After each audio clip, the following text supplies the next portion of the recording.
జగన్మోహన్ రెడ్డికి జాతీయ జెండా అంటే గౌరవం లేదా, రాజ్యాంగం మీద నమ్మకం లేదా అని సిటీ ఎమ్మెల్యే ఆదిరెడ్డి శ్రీనివాస్ ప్రశ్నించారు. సోమవారం గోదావరి గట్టున ఉన్న త్యాగరాజ నారాయణదాస సేవా సమితిలో ఆయన మీడియాతో మాట్లాడారు.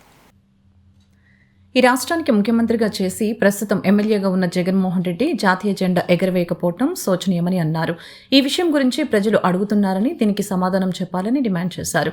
పులివెందుల, ఒంటిమిట్ట జెడ్పీటీసీ ఎన్నికల ఓటమి దెబ్బకు మాజీ ముఖ్యమంత్రి, పులివెందుల ఎమ్మెల్యే జగన్ మతిస్థిమితం కోల్పోయి ఆఖరికి జాతీయ జెండా ఆవిష్కరణ కూడా చేయలేని పరిస్థితిలో ఉన్నారా అని ప్రశ్నించారు.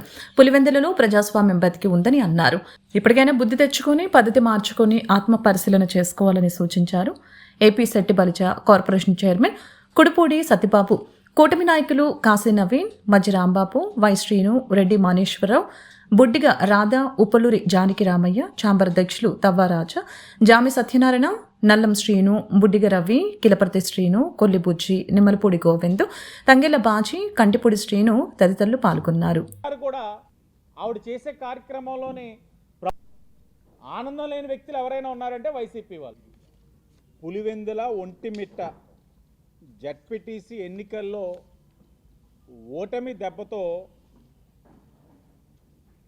మతి స్థిమితం కోల్పోయి జెండా ఆవిష్కరణ చేయలేదన్నది ప్రజలు మాట్లాడుకుంటున్న మాటలు. ఆ ఓటమి చూసిన తర్వాత నిస్సహాయతతో ఇలాగ చేసారా ఏంటన్నది వాళ్ళు అనుకుంటున్న మాటలు ప్రజలు.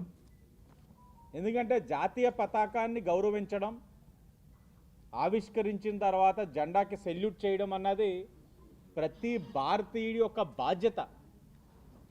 అందులోని ఉప ముఖ్యమంత్రిగా చేసి ప్రస్తుతం శాసనసభ్యుడిగా ఉన్న వ్యక్తి జెండా ఆవిష్కరించలేదు అని అంటే ఏమనుకోవాలి?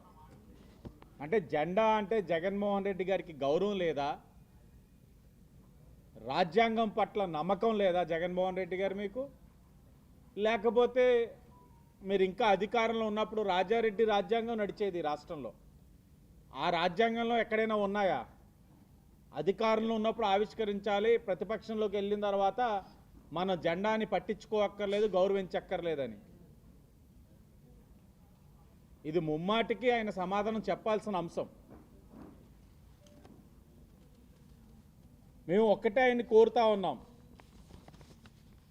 చంద్రబాబు నాయుడు గారి మీద శాపనార్థాలు పెట్టడమో, ఆ దిగజారుడు రాజకీయాల్లో మానుకొని ఇప్పటికీ మించింది లేదు. ఆయన ఆత్మ పరిశీలన చేసుకోవడం మంచిది.